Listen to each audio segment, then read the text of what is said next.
Shalom saudara-saudari yang terkasih dalam nama Tuhan. Kita bersyukur hari ini kita akan beribadah kembali memuji memuliakan Tuhan. Mari sebelum kita memulai ibadah ini, saya mengajak Bapak Ibu untuk bersaat teduh sejenak. Saat teduh dimulai.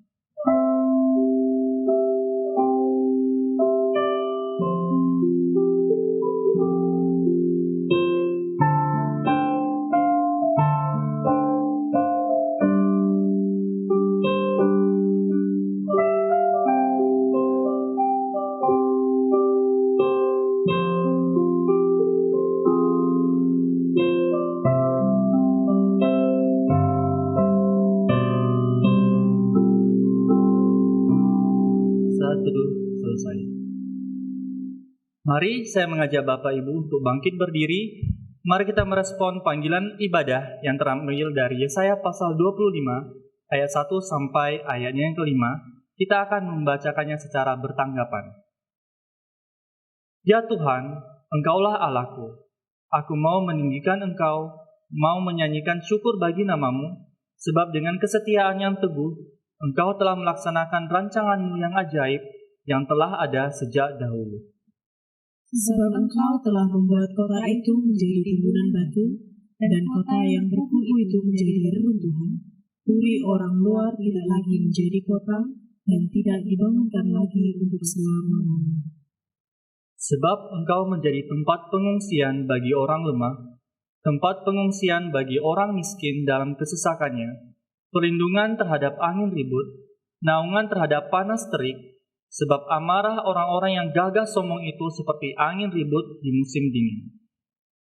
Sebab dengan kesetiaan yang teguh, Engkau telah melaksanakan rancangan-Mu yang ajaib, yang telah ada sejak dahulu.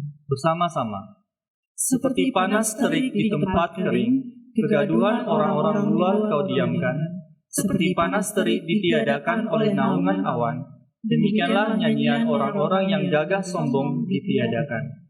Dengan tetap berdiri, mari kita menyanyikan sebuah lagu yang indah, sebuah lagu yang memuji dan meninggikan nama Tuhan.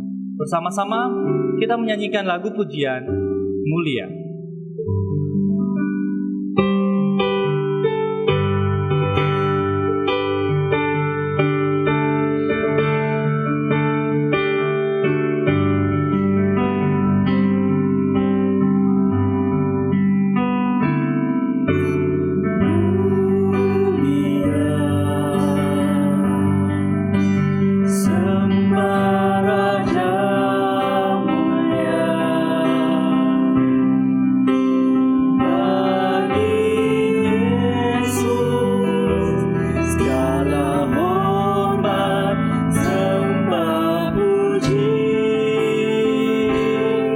Katakan mulia Tuhan Maha Kuasa.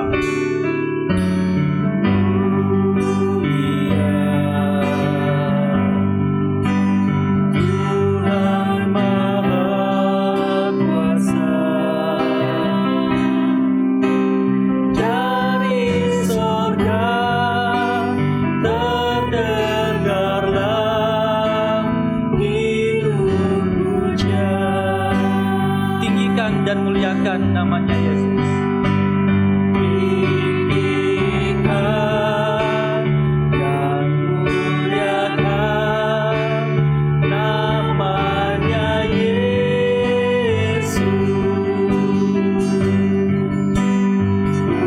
Pujinya dan sembah Dia, Kristus Sang Raja. Sembah Raja mulia.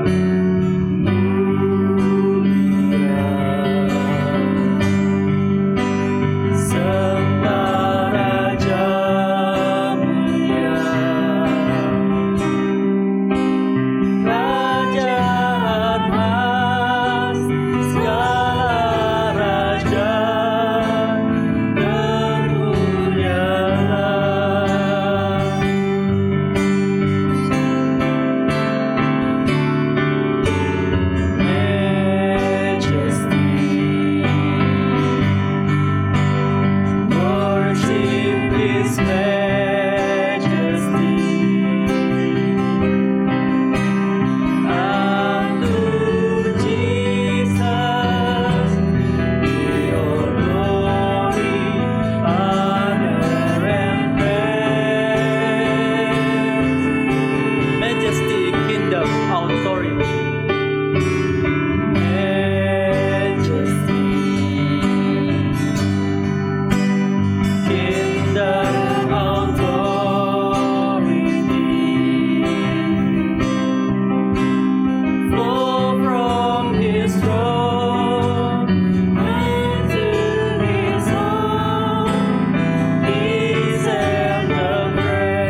Bapak Ibu, mari kita bersatu di dalam doa. Puji syukur kami panjatkan di hadirat-Mu ya Bapa untuk berkat yang senantiasa mengalir dalam kehidupan kami. Kami bersyukur memiliki Allah seperti Engkau ya Bapa, Allah yang menyelamatkan kami, Allah yang menggembalakan kami. Engkau memiliki kami ya Bapa, Engkau tidak pernah melepaskan kami dari tangan-Mu.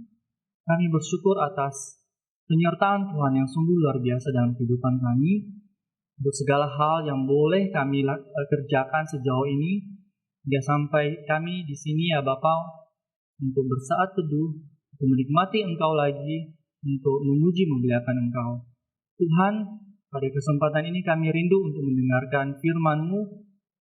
Engkau yang bertata di dalam hati kami, penuhi hati kami, penuhi jiwa kami dengan Roh Kudus Tuhan. Kami siap untuk menyembah Engkau, meninggikan Engkau, dan menikmati Engkau pada minggu pagi ini. Kami telah berdoa dan mengucap syukur. Amin. Firman Tuhan pada minggu pagi ini terambil dari Yesaya pasal 11, ayat yang pertama hingga ayat yang keempat. Kita akan membacakannya secara bertanggapan. Suatu tunas akan keluar dari tunggul Isai, dan taruk yang akan tumbuh dari pangkalnya akan berbuah. Roh Tuhan akan ada padanya, roh hikmat dan pengertian, roh nasihat dan keperkasaan, roh pengenalan dan takut akan Tuhan. Ya, kesenangannya ialah takut akan Tuhan. Ia tidak akan menghakimi dengan sekilas pandang saja, atau menjatuhkan keputusan menurut kata orang, bersama-sama. Tetapi ia akan menghakimi orang-orang lemah dengan keadilan dan akan menjatuhkan keputusan terhadap orang-orang yang tertindas di negeri dengan kejujuran. Ia akan menghajar bumi dengan perkataannya seperti dengan tongkat, dan dengan nafas mulutnya ia akan membunuh orang fasik. Saya yakin dan percaya bahwa segala sesuatu yang kita miliki berasal daripada Tuhan. Sehingga segala yang kita miliki hendaklah dikembalikan kepada Tuhan dalam bentuk ucapan syukur dengan memuji memuliakan Tuhan. Mari kita tinggikan Tuhan dengan menyanyikan lagu To God Be the Glory.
Katakan to God be the glory.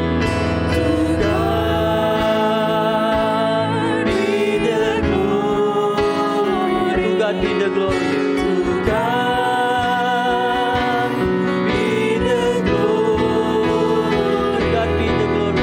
To God be the glory for the things He has done. With His blood He has set me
Baik Bapak Ibu, tiba saatnya kita akan mengikrarkan iman percaya kita kepada Tuhan bersama dengan umat percaya di segala abad dan tempat.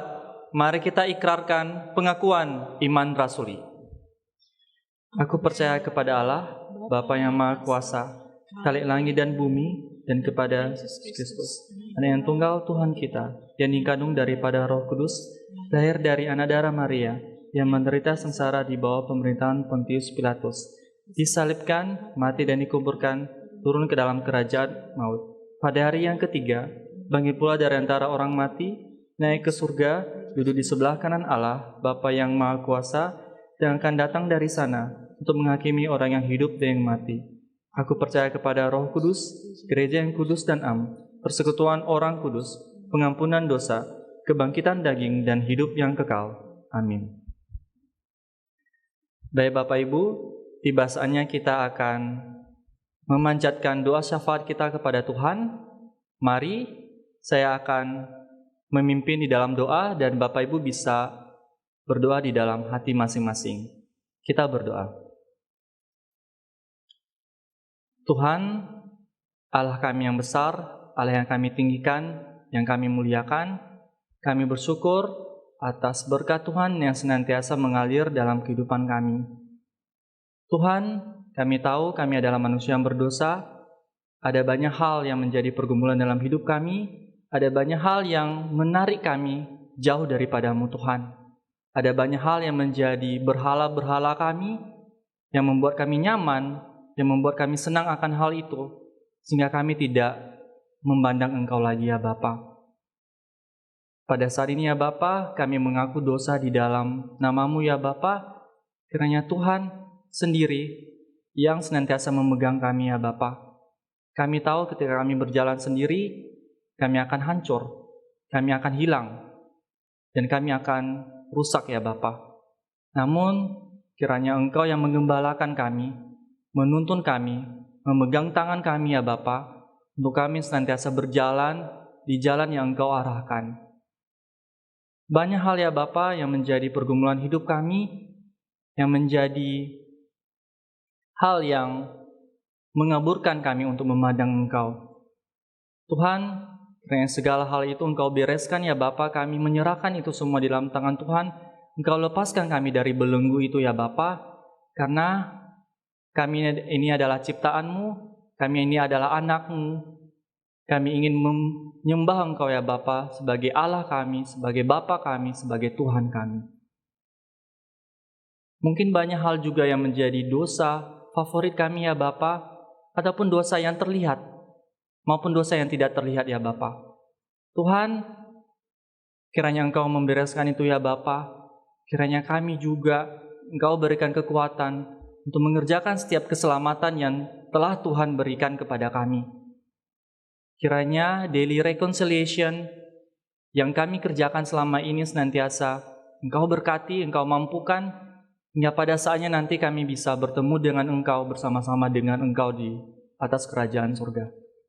Tuhan, pada saat ini kami menyampaikan doa syafaat kami kepadamu ya Bapa, untuk pandemi sekarang ini ya Bapa, kiranya Engkau yang berotoritas, kami sepenuhnya menaruh harapan di dalam tangan-Mu ya Bapa ketika orang lain memandang pandemi ini tidak akan berakhir, namun kami sebagai orang percaya tahu di mana pengharapan itu seharusnya diletakkan. Kiranya Engkau membereskan, Engkau mengatasi pandemi ini ya Bapa, dan kiranya Engkau yang berotoritas, karena kami yakin segala sesuatu yang Tuhan kerjakan adalah baik untuk kami. Tuhan, pada kesempatan ini juga kami berdoa untuk daerah kami Palembang yang beberapa kali ini terlihat penampakan asap. Tuhan, kami serahkan itu di dalam tangan-Mu Tuhan, kiranya Engkau yang berotoritas, kiranya Engkau mendatangkan hujan, kiranya Engkau yang mengatasi hal itu ya Bapa, kiranya tidak mengganggu pelayanan kami di setiap pekerjaan yang telah Tuhan anugerahkan untuk kami. Berdoa juga untuk setiap pekerjaan yang Engkau anugerahkan untuk kami, untuk segala pergumulan, untuk segala kesibukan, untuk segala hal yang kami kerjakan, kiranya Engkau ada di sana, Engkau menuntun, Engkau memberkati, dan Engkau menguatkan. Kami juga berdoa untuk pelayanan di Christ Chapel Mandado, Christ Chapel Kupang, Karawaci Presbyterian Church yang sudah berjalan secara offline ya Bapak. Kami berdoa ya Bapak untuk kelangsungan ibadah. Engkau yang memberkati, kiranya protokol kesehatan yang dijalankan dapat berjalan dengan baik. Engkau yang menjagai umat-Mu di sana, dan kiranya nama-Mu sendiri yang senantiasa dipermuliakan tanpa mengurangi rasa hormat, rasa bersyukur, rasa memuliakan dan menyembah Engkau dengan adanya social distancing ataupun protokol kesehatan yang diterapkan di sana. Terima kasih ya Bapa, kami menyerahkan hidup kami sepenuhnya dalam tangan Tuhan. Kami telah berdoa dan mengucap syukur. Mari Bapak Ibu, kita akhiri ibadah ini dengan doa Bapa kami. Bapa kami yang di surga, dikuduskanlah nama-Mu, datanglah kerajaan-Mu, jadilah kehendak-Mu, di bumi seperti di surga. Berilah kami pada pagi hari ini makanan kami yang secukupnya, dan ampunilah kami akan kesalahan kami, seperti kami juga mengampuni orang yang bersalah kepada kami. Dan janganlah membawa kami ke dalam pencobaan, tapi lepaskanlah kami pada yang jahat, karena Engkaulah yang mempunyai kerajaan dan kuasa dan kemuliaan sampai selama-lamanya. Amin. Tiba saatnya kita akan mengumpulkan perpuluhan dan persembahan syukur kita yang didasarkan dari firman Tuhan yang berasal dari Roma pasal 12 ayat 1. Karena itu saudara-saudara, demi kemurahan Allah aku menasihatkan kamu supaya kamu mempersembahkan tubuhmu sebagai persembahan yang hidup, yang kudus dan yang berkenan kepada Allah. Itu adalah persembahanmu yang sejati. Sambil mengumpulkan firman Tuhan, mari kita menyanyikan lagu Blessed be the name of the Lord.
Mari kita bersatu di dalam doa. Kami bersyukur ya Bapa untuk berkat yang senantiasa mengalir dalam kehidupan kami. Ini sebagian berkat yang kami kembalikan kepadamu ya Bapa. Engkau terima supaya menjadi persembahan yang harum di dalam nama-Mu dan kiranya dapat digunakan untuk menyebar luaskan kerajaan-Mu di dunia ini. Terimalah ya Bapa, dan kami bersyukur akan senantiasa berkat yang senantiasa mengalir dalam kehidupan kami. Kami telah berdoa dan mengucap syukur. Amin. Bapak Ibu, kita akan menyanyikan sebuah lagu yang mengingatkan saya bahwa segala hal yang kita kerjakan di dunia ini akan sangat bermakna ketika kita menyerahkan semua itu di dalam tangan Tuhan. Kadang ketika saya sibuk, kadang ketika saya capek, lelah, dan saya melupakan Tuhan, kadang muncul pemikiran, Tuhan bisa mengambil apa hal yang saya kerjakan pada saat itu. Karena itu bersifat sementara. Ada hal yang lebih penting dari itu semua. Seperti firman Tuhan yang mengatakan, carilah dulu kerajaan Allah, maka semuanya itu ditambahkan kepadamu. Kiranya ini mengingatkan kita untuk kita memulai setiap aktivitas kita pada hari esok. Kiranya kita tetap mengutamakan Tuhan, sehingga setelah itu kita baru bisa siap untuk memuji memuliakan Tuhan. Carilah dulu kerajaan Allah.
Tiba saatnya kita akan mendengarkan firman Tuhan. Kepada hambanya dipersilahkan. Selamat pagi, selamat hari Minggu, Bapak, Ibu, Saudara sekalian yang dikasihi oleh Tuhan. Bulan November mengingatkan kita 10 November, Hari Pahlawan. Kita hidup di Indonesia yang pernah diperjuangkan para pahlawan atas anugerah Tuhan di masa lalu. Kita bersyukur karena kita hidup di negara merdeka ini. Mari kita masuk di dalam doa sebelum kita membaca firman Tuhan. Mari kita berdoa. Ya Tuhan Allah Bapa kami sangat merindukan firman-Mu. Perkataan-Mu menyegarkan jiwa kami, menguatkan kembali hati yang lemah, membangkitkan kembali harapan dan kasih. Kami memerlukan firman-Mu, agar kami mampu menatap masa depan dengan penuh harapan, memandang masa kini dengan sukacita dan semangat, merenungkan masa lalu dengan tenang. Berfirmanlah ya Tuhan, tolonglah kami dengan Roh Kudus. Kami siap mendengar. Dalam nama Tuhan Yesus kami berdoa. Amin. Bapak, Ibu, Saudara sekalian, mari kita membuka surat 1 Tesalonika. Saya akan membacakan 1 Tesalonika pasal 5 ayat 1 sampai ke 5. Demikian bunyinya. Berjaga-jaga. Tetapi tentang zaman dan masa saudara-saudara tidak perlu dituliskan kepadamu, karena kamu sendiri tahu benar-benar bahwa hari Tuhan datang seperti pencuri pada malam. Apabila mereka mengatakan semuanya damai dan aman, maka tiba-tiba mereka ditimpa oleh kebinasaan seperti seorang perempuan yang hamil ditimpa oleh sakit bersalin, mereka pasti tidak akan luput. Tetapi kamu, saudara-saudara, kamu tidak hidup di dalam kegelapan, sehingga hari itu tiba-tiba mendatangi kamu seperti pencuri. Karena kamu semua adalah anak-anak terang dan anak-anak siang. Kita bukanlah orang-orang malam atau orang-orang kegelapan. Seorang penulis pernah mengungkapkan kalimat semacam ini. Kita perlu mencermati masa depan karena kita akan menggunakan semua sisa waktu kita, sisa hidup kita di masa depan. Kalimat ini cukup menyentak dan menginspirasi saya. Saudara-saudara, kita perlu memikirkan masa depan. Ini juga yang terjadi di dalam jemaat Tuhan di Tesalonika. Mereka juga memikirkan masa depan, khususnya ketika mereka menyadari bahwa Tuhan Yesus akan datang kembali. Nah, mereka bertanya-tanya, kapankah saat itu datang? Jikalau mereka tahu waktunya, mereka akan mempersiapkan diri dan mereka akan menjaga diri sebaik-baiknya menjelang Tuhan Yesus datang. Nah, saudara-saudara, mereka juga bingung. Jikalau Tuhan Yesus sebelum datang, kemudian ada keluarga mereka yang meninggal, harus bagaimana mereka menyikapinya? Kebingungan tentang kemungkinan keluarga, teman, atau saudara mereka yang sudah percaya Tuhan keburu meninggal sebelum Tuhan Yesus datang, dan juga ketidaktahuan kapan Tuhan Yesus datang, ini yang membuat jemaat Tuhan di Tesalonika bertanya-tanya. Itu sebabnya Paulus menulis surat ini sebagai suatu jawaban terhadap apa yang menjadi pemikiran mereka.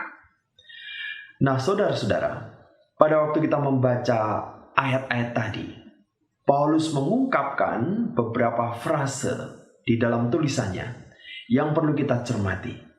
Nah, melalui beberapa frase ini, ketika kita mencermatinya, kita menjadi pribadi-pribadi, anak-anak Tuhan yang lebih bersiap diri bagaimana menyongsong saat kedatangan Tuhan Yesus. Kita akan mencermati satu persatu frase yang tertulis di Alkitab yang dibuat oleh Paulus ini. Yang pertama, terdapat di dalam ayat pertama. Tetapi tentang zaman dan masa saudara-saudara tidak perlu dituliskan kepadamu. Yang pertama, saudara-saudara, zaman dan masanya tidak perlu ditulis. Seperti halnya kita ingin tahu apa sih yang akan terjadi di masa depan. Demikian juga jemaat Tuhan di Tesalonika. Mereka ingin tahu apa yang akan terjadi di masa depan. Kapan saat kedatangan Tuhan Yesus yang kedua kali? Saudara-saudara, Paulus menuliskan zaman dan masanya tidak perlu ditulis. Tidak perlu ditulis, tidak perlu diungkap, tidak perlu dibahas. Apakah ini tidak penting? Bukan. Saat kedatangan Tuhan Yesus memang penting, tetapi tidak ditulis, tidak diungkap, tidak dibahas, karena tidak diketahui. Di dalam terjemahan lain, ayat tadi mengatakan, saudara-saudara, kami tidak perlu menulis kepadamu tentang waktu dan harinya. Waktu dan harinya tidak perlu ditulis. Dan dalam terjemahan lain dituliskan, waktu dan harinya tidak ada yang tahu. Jangankan manusia, malaikat pun tidak tahu. Di dalam Alkitab tertulis semacam ini. Tetapi tentang hari atau saat itu tidak seorang pun yang tahu. Malaikat-malaikat di surga tidak, dan anak pun tidak, hanya Bapa saja. Jadi saudara-saudara, seorang pun tidak tahu, bahkan malaikat pun tidak tahu, dan Kristus pun menyatakan tidak tahu. Kalau begitu kita heran, kok Kristus tidak tahu? Apakah dia bukan Allah? Yesus Kristus adalah Allah. Waktu dia berinkarnasi ke bumi, Tuhan Yesus membatasi keilahiannya, membatasi kemuliaannya, membatasi kemahahadirannya, dan membatasi kemahatauannya. Dengan demikian, Tuhan Yesus menyatakan Kristus pun tidak tahu. Jadi saudara-saudara, karena tidak seorang pun yang tahu, Paulus pun menulis, tidak tahu waktunya kapan. Saudara-saudara, jikalau kita mengamati di dalam perkembangan waktu hingga beberapa tahun yang lalu, ternyata rasa ingin tahu orang itu begitu besarnya sampai mereka berusaha untuk menyatakan kapan waktu terjadinya. Misalnya, Elizabeth dari Amerika menyatakan waktunya 14 Maret 1990. Lee Jang-rim dari Korea Selatan menyatakan waktunya 28 Oktober 1992. Marshall Applewhite dari Amerika menyatakan waktunya 26 Maret 1997. Hon Ming-chen dari Taiwan menyatakan waktunya 31 Maret 1998. Kim Miller dari Amerika menyatakan waktunya 10 Oktober 1998. Robert dari Amerika menyatakan waktunya Agustus 1999. Credonia dari Uganda menyatakan waktunya 31 Desember 1999. Bapak, Ibu, Saudara sekalian, begitu banyak orang-orang yang berusaha menyatakan waktu kedatangan Tuhan itu secara spesifik di dalam bulannya, di dalam tahunnya, di dalam tanggalnya. Mereka mau menyatakan inilah kedatangan Tuhan. Tentu saja kita sudah membuktikan dan melihat sendiri itu semua meleset. Karena sebenarnya memang tidak ada yang tahu. Nah, saya pernah menulis kepada majalah Tempo. Di situ dimuat tentang tanggal-tanggal di mana banyak orang yang menyatakan kapan kiamat datang. Lalu satu orang yang dibahas di dalam majalah Tempo mengutarakan pasti tidak pada hari tersebut. Nah, kemudian saya menulis kepada majalah Tempo, sebaiknya kita tidak memastikan kapan Tuhan Yesus datang, dan kita juga tidak memastikan bahwa pada tanggal tersebut pasti tidak datang. Mari kita dengan rendah hati mengatakan, kita tidak tahu. Paulus memberikan contoh. Dia tidak tahu, maka dia menulis, tidak perlu menuliskan zaman dan masanya. Tidak perlu menuliskan waktu dan jamnya. Tidak perlu menuliskan hari dan saatnya. Jikalau tidak tahu, katakan saja tidak tahu. Jikalau tidak, ini melebihi apa yang dikatakan oleh Alkitab. Kalimat yang di Alkitab menyatakan tidak tahu waktunya justru menolong kita. Menolong dalam hal apa?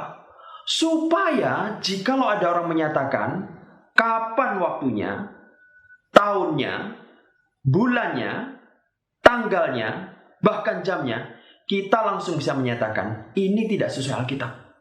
Sehingga kita tidak ikut-ikutan terpengaruh orang tersebut, bahkan menjadi pengikutnya secara konyol. Beberapa tanggal yang dinyatakan tokoh-tokoh tadi, mereka begitu mempesona orang-orang tidak tahu, dan orang-orang tidak tahu menjadi pengikut karena dianggap mereka lebih tahu. Malang sekali nasib mereka, karena mereka kemudian mengalami kerugian, ada yang kehilangan nyawa, karena pemimpinnya mengatakan, mari kita menunggu dan mati bersama. Seperti yang saya sebutkan di Uganda tadi, 31 Desember 1999. Menjelang tahun 2000.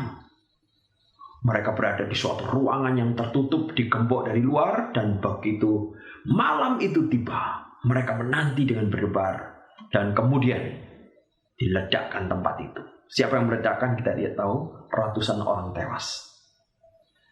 Saudara-saudara, mari kita menyadari memang ada hal-hal yang kita tidak tahu.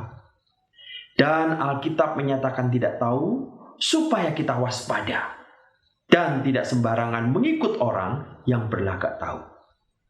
Saya ingat pepatah Tiongkok yang mengatakan, seseorang yang cukup tahu untuk tidak berlagak tahu tentang hal-hal yang dia tidak tahu akan dianggap sangat tahu untuk hal-hal yang dia sekedar tahu.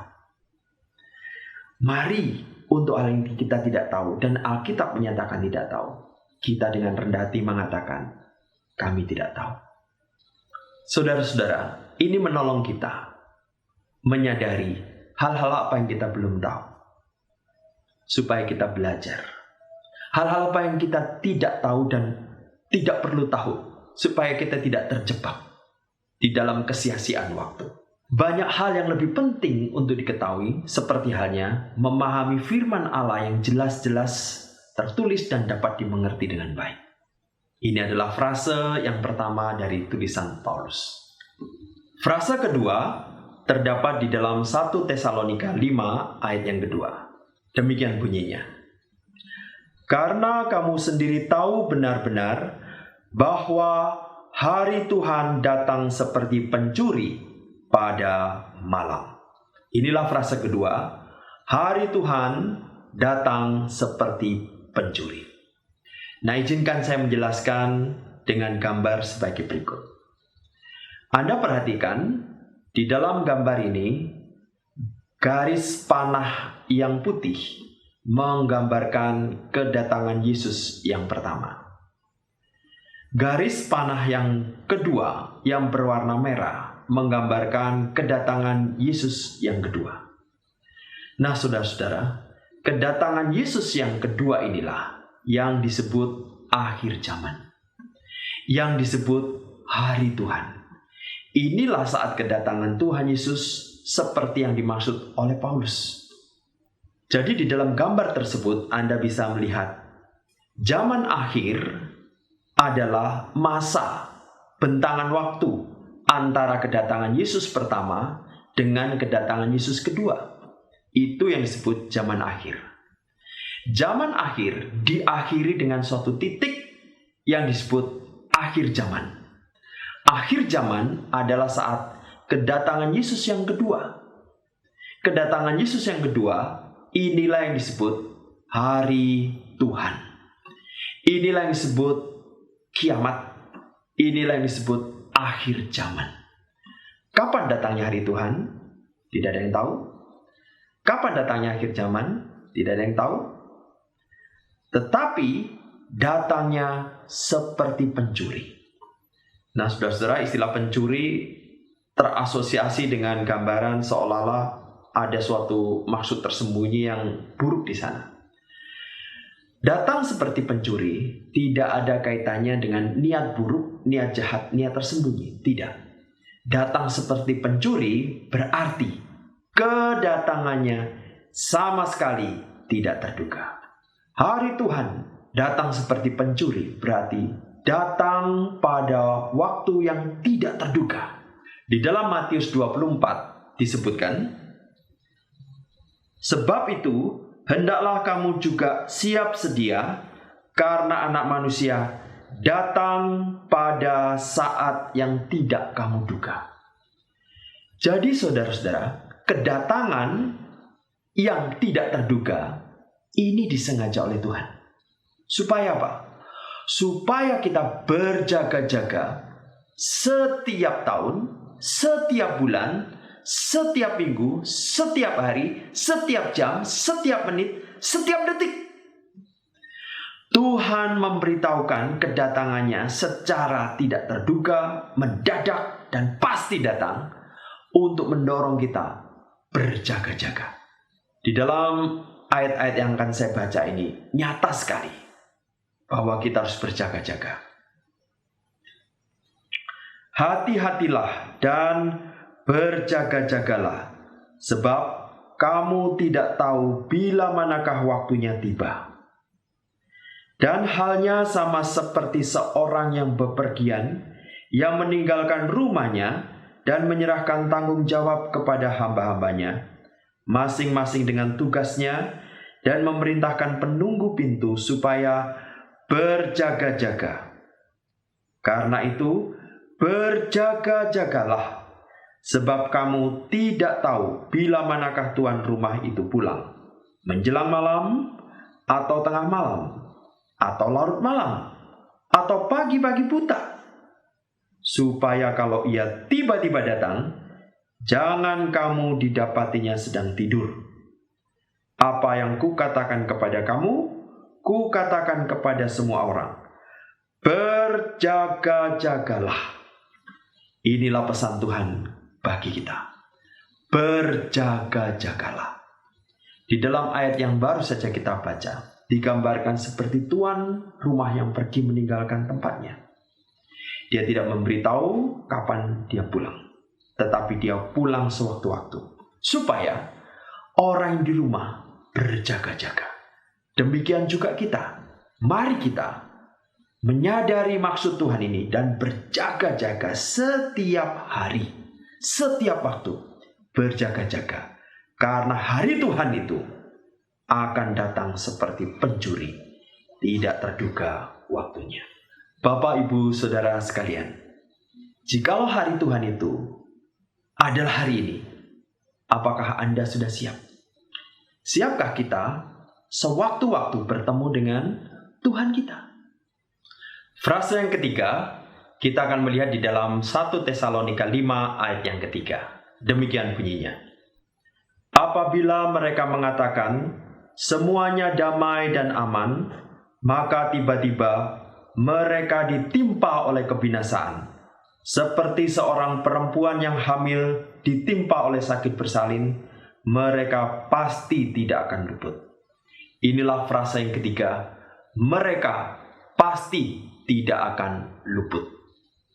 Saya makin menyadari, sebagian jemaat Tuhan di Tesalonika ini, ada orang non-Yahudi, tetapi juga ada orang Yahudi.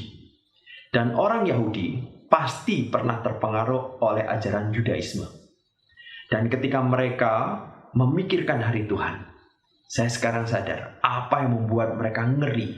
Karena hari Tuhan di dalam perjanjian lama yang mereka mungkin pernah dengar atau mereka baca, memang menakutkan. Hari Tuhan yang kita mengerti adalah hari kedatangan Tuhan. Hari kedatangan Tuhan Yesus, hari kedatangan Tuhan Yesus Kristus yang kedua kali. Nah, di dalam Alkitab Perjanjian Lama juga diungkapkan tentang hari Tuhan. Dan bagi mereka yang sangat dipengaruhi oleh Alkitab Perjanjian Lama, mereka akan ngeri karena di sana diungkapkan kenyataan-kenyataan tentang hari Tuhan. Misalnya, Yesaya 13 ayat 9. Sungguh, hari Tuhan datang dengan kebengisan, dengan gemas, dan dengan murka yang menyala-nyala untuk membuat bumi menjadi sunyi sepi dan untuk memunahkan daripadanya orang-orang yang berdosa. Jadi saudara-saudara, hari Tuhan adalah hari yang mengerikan. Ayat lain juga mengutarakan, sebab Tuhan semesta alam telah menentukan suatu hari, ia akan menggemparkan, menginjak-injak, dan mengacaukan orang. Di lembah penglihatan, tembok akan dirombak, dan teriakan minta tolong sampai ke puncak gunung. Anda membaca di sini, betapa mengerikannya hari itu. Hari Tuhan. Saudara-saudara membaca ayat-ayat yang tadi, membuat kita menyadari, sebagian orang Yahudi yang sekarang bertobat menjadi anak-anak Tuhan, merasakan kegentaran membayangkan hari Tuhan yang akan datang, sambil membayangkan kalimat-kalimat dari ayat-ayat yang kita pahami tadi. Di dalam ayat lain juga diungkapkan, matahari akan berubah menjadi gelap gulita dan bulan menjadi darah sebelum datangnya hari Tuhan yang hebat dan dahsyat itu. Nah, saudara-saudara, hari Tuhan yang hebat dan dahsyat itu adalah hari yang mengerikan, menakutkan. Dan mereka pasti tidak akan luput. Siapakah yang dimaksud mereka di sini? Siapa yang dimaksud mereka oleh Paulus di dalam kalimat ini? Mereka yang dimaksudkan di sini adalah mereka yang berdosa. Mereka yang belum percaya Tuhan. Mereka orang-orang fasik. Mereka yang tidak di pihak Tuhan. Mereka yang belum percaya Tuhan, mereka yang berdosa, mereka menjadi musuh Tuhan, akan menghadapi hari Tuhan yang mengerikan. Dan hari Tuhan adalah hari yang menakutkan, hari yang mengerikan bagi orang-orang berdosa, bagi orang fasik. Di dalam ayat-ayat berikut saya akan bacakan. Bahwa sesungguhnya hari itu datang menyala seperti perapian, maka semua orang gegabah dan setiap orang yang berbuat fasik menjadi seperti jerami dan akan terbakar oleh hari yang datang itu. Firman Tuhan semesta alam, sampai tidak ditinggalkannya akar dan cabang mereka. Bapak, Ibu, Saudara, hari Tuhan adalah hari yang mengerikan bagi orang berdosa. Ayat berikutnya. Sungguh, hari Tuhan datang dengan kebengisan, dengan gemas, dan dengan murka yang menyala-nyala, untuk membuat bumi menjadi sunyi sepi, dan untuk memunahkan daripadanya orang-orang yang berdosa. Kepada dunia akan kubalaskan kejahatannya, dan kepada orang-orang fasik kesalahan mereka. Kesombongan orang-orang pemberani akan kuhentikan, dan kecongkaan orang-orang gagah akan kupatahkan. Saudara, kalimat-kalimat itu begitu keras untuk menyatakan bahwa hari Tuhan tidak terhindarkan bagi mereka yang berdosa, yang menjadi musuh Allah, yang menjadi orang fasik. Di dalam ayat berikutnya juga nyata hal ini. Sudah dekat hari Tuhan yang hebat itu. Sudah dekat dan datang dengan cepat sekali. Dengar, hari Tuhan pahit, pahlawan pun akan menangis. Hari kekemasan hari itu, hari kesusahan dan kesulitan, hari kemusnahan dan pemusnahan, hari kegelapan dan kesuraman, hari berawan dan kelam. Aku akan menyusahkan manusia sehingga mereka berjalan seperti orang buta, sebab mereka telah berdosa kepada Tuhan. Dengan kata lain, saudara-saudara, hari Tuhan dan masa di saat terjadinya itu adalah hari penghakiman yang mengerikan bagi orang berdosa. Hari yang menakutkan bagi orang yang menjadi musuh Allah. Hari yang mengerikan bagi mereka yang tidak di pihak Tuhan. Itu adalah hari penghakiman. Saudara-saudara, jikalau hari itu tiba, hari penghakiman itu tiba, sudahkah Anda berada di pihak Tuhan? Sudahkah Anda berada di sisi Tuhan? Bukan lagi musuh Tuhan, bukan lagi lawan Tuhan, bukan lagi orang-orang yang fasik dan menjadi lawan dari Tuhan. Saudara-saudara, penghakiman di alam semesta ada dua tempat yang mengerikan. Penghakiman pertama yang mengerikan adalah di neraka, di mana orang-orang berdosa yang selama ini memusuhi Allah akan mengalami penghukuman, kebinasaan, dan kekekalan yang mengerikan. Adakah tempat penghakiman yang berikutnya? Ada. Tempat penghakiman yang kedua yang juga mengerikan adalah di kayu salib Tuhan Yesus Kristus. Barang siapa percaya pada Tuhan Yesus yang mati, disalibkan, menggantikan hukuman dosa kita, di mana Tuhan Yesus waktu disalibkan mengalami hukuman dari Tuhan, menggantikan kita. Barang siapa percaya pada Kristus yang mati menggantikan hukuman dosa kita, barang siapa percaya pada Kristus yang juga bangkit pada hari yang ketiga, orang itu hukuman dosanya sudah dihakimi oleh Allah. Hukuman dosanya sudah mengalami penghakiman oleh Allah. Dan orang itu yang percaya pada Kristus yang mati dan bangkit tidak perlu mengalami penghakiman lagi di dalam neraka. Karena penghakiman, penghukuman, sanksi, murka Allah bagi dosa-dosanya sudah ditanggung oleh Kristus. Dengan demikian, Bapak, Ibu, Saudara sekalian, sudahkah kita percaya pada Kristus? Jikalau kita percaya pada Kristus, hukuman dosa kita itu ditanggung oleh Kristus. Murka Allah terhadap dosa kita ditanggung oleh Kristus. Barang siapa belum percaya pada Tuhan Yesus, barang siapa menolak Tuhan Yesus, barang siapa menghindari atau membuang apa yang ditawarkan oleh Tuhan, dia akan mengalami penghakiman yang mengerikan di hari kemudian. Paulus mengatakan, jikalau Tuhan di pihak kita, kepada siapa kita takut? Mari kita berpihak pada Tuhan. Mari kita berdamai dengan Tuhan. Karena Tuhan sudah menawarkan perdamaian itu melalui Kristus yang mati dan bangkit. Frase yang keempat atau yang terakhir terdapat di dalam 1 Tesalonika 5 ayat keempat dan kelima. Demikian bunyinya.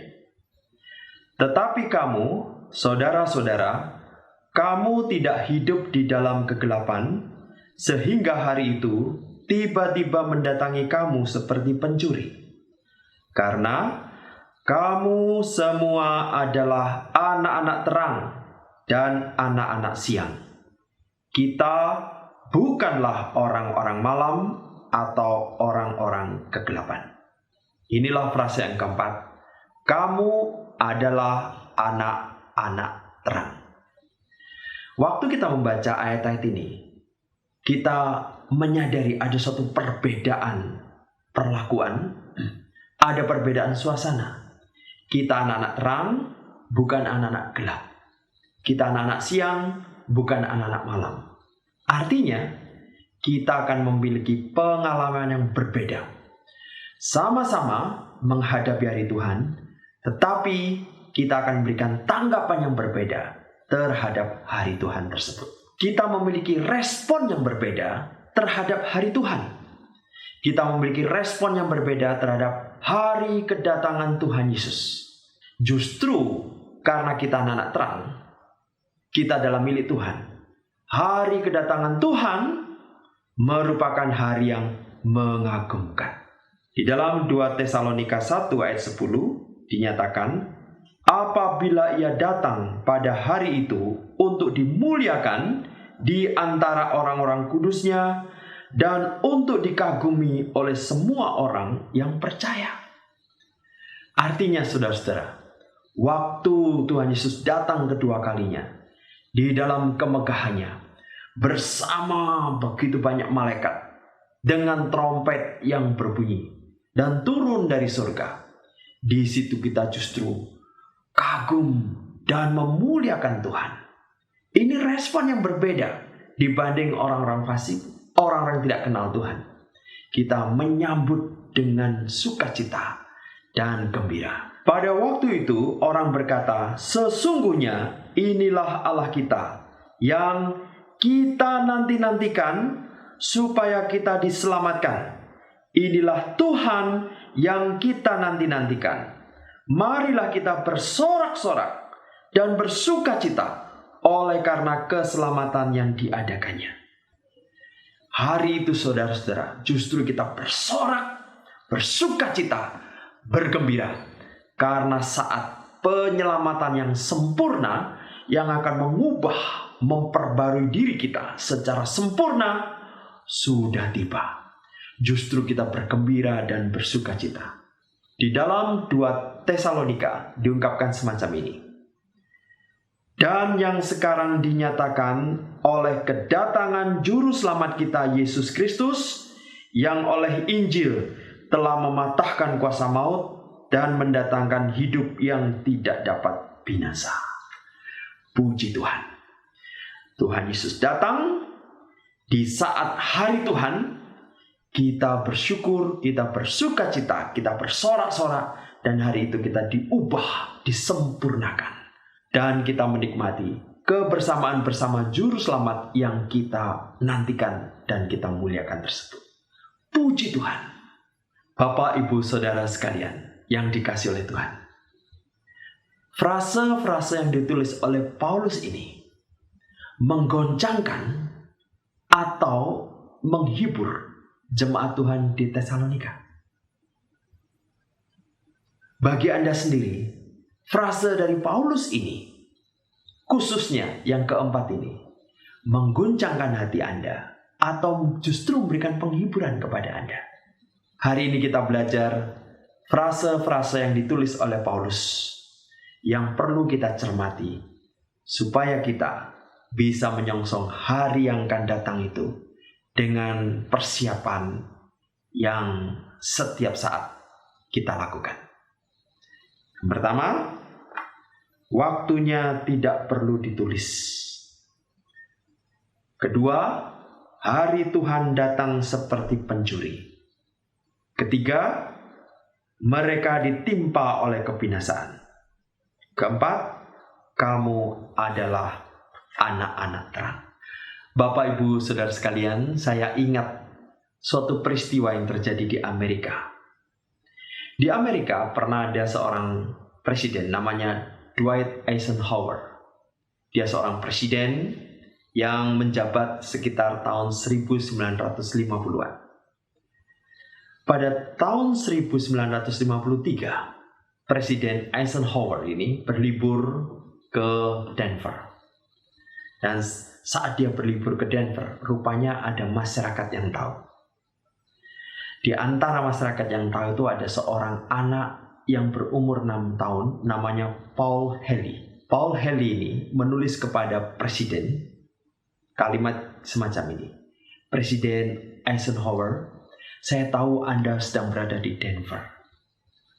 Saya ingin bertemu Anda. Saya sekarang terkena penyakit kanker yang tidak bisa disembuhkan. Saya mengagumi Anda. Saya ingin bertemu dengan Anda. Saudara-saudara, surat itu rupanya dibaca oleh Presiden Eisenhower. Saudara tahu apa yang terjadi? Pada bulan Agustus tahun 1953 terjadilah peristiwa ini. Suatu ketika ada suatu sedan limusin yang panjang berwarna hitam berhenti di depan rumah Paul Haley. Seorang pria yang gagah, yang sangat dikenal oleh masyarakat Amerika, turun dari mobil lalu mengetuk pintu. Datang secara tiba-tiba dan kemudian orang di dalam rumah kaget. Siapa itu? Lalu dari dalam rumah, ayah dari Paul Haley, namanya Daniel Haley ini, cepat-cepat menuju ke pintu depan. Nah, tentu saja dia dengan apa adanya, ya. Celana pendek jeans biru untuk di rumah, kemudian juga baju sederhana yang dia pakai, lalu rambut yang biasa, dan kemudian juga kumis dan cambang seperti biasanya yang belum dicukur. Dia buka pintu, dia kaget. Ada seorang berpakaian rapi, dan orang itu bertanya, apakah Paul Haley ada? Daniel, papa dan Paul Haley seperti percaya dan setengah tidak percaya. Bapak mencari Paul Haley, ada apa? Saya Presiden Amerika Serikat. Katakan pada Paul Haley, Presiden menunggunya. Wah, Bapak Daniel ini kaget. Kemudian cepat-cepat cari anaknya. Dan kemudian anak ini bertemu dengan Presiden ini. Presiden ngobrol dengan anak ini. Kemudian anak ini dipeluk, didekat.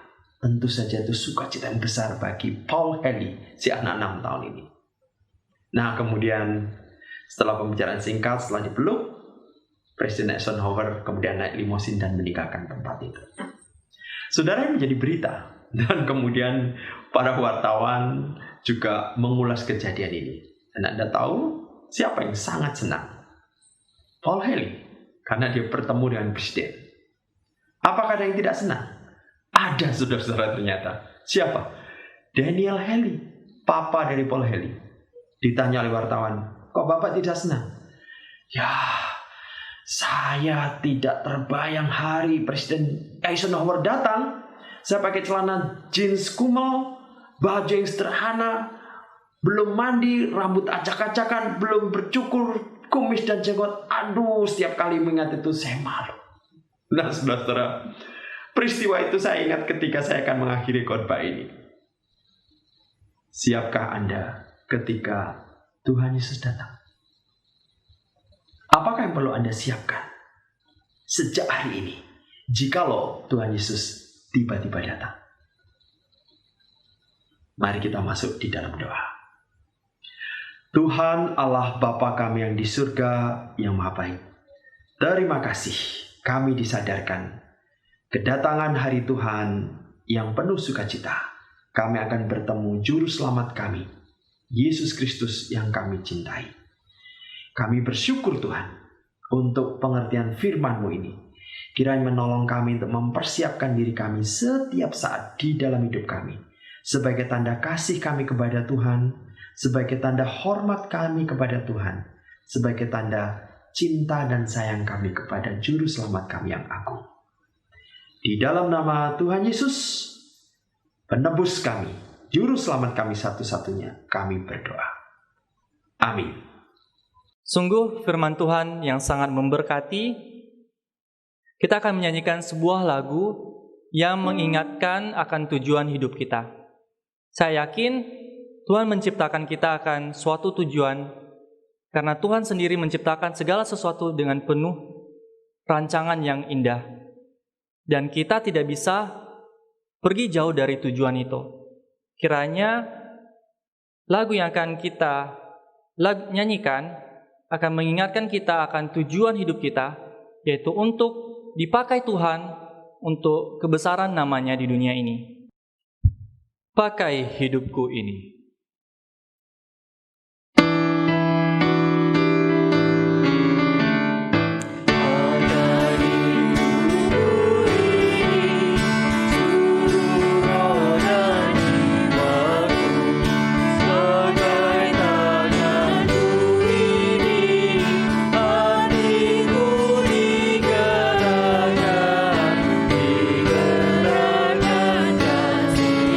Kakiku ini, pakai kakiku ini, tiap langkah hidupku, pakai suaraku ini, selamanya memuji Kristus Tuhan. Pakai mulutku ini, pakai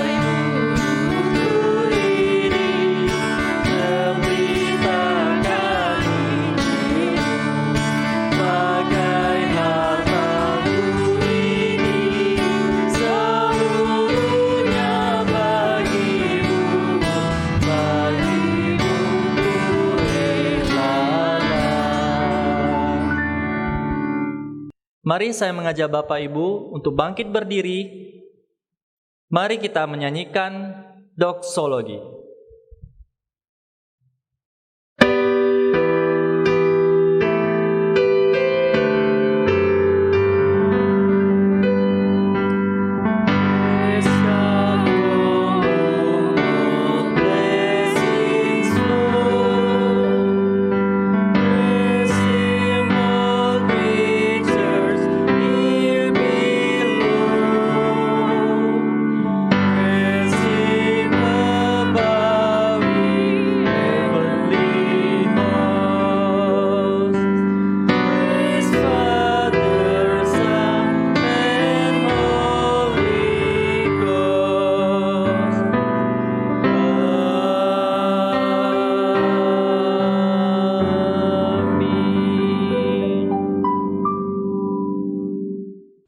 Saudara-saudaraku yang dikasihi Tuhan, terimalah berkat dan pulanglah dengan sejahtera.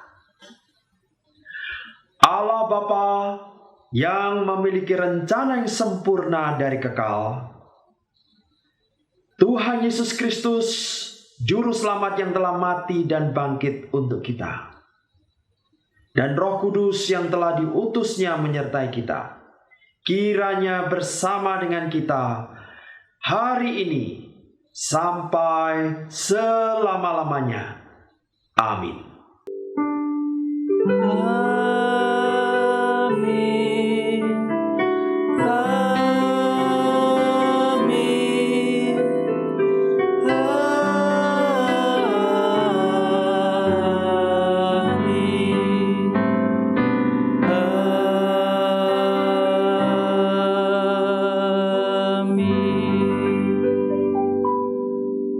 Bapak Bapak Ibu dipersilakan duduk kembali saat teduh sejenak.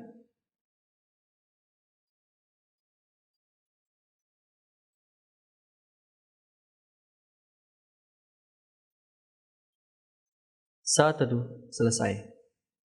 Demikianlah ibadah kita pada minggu pagi ini.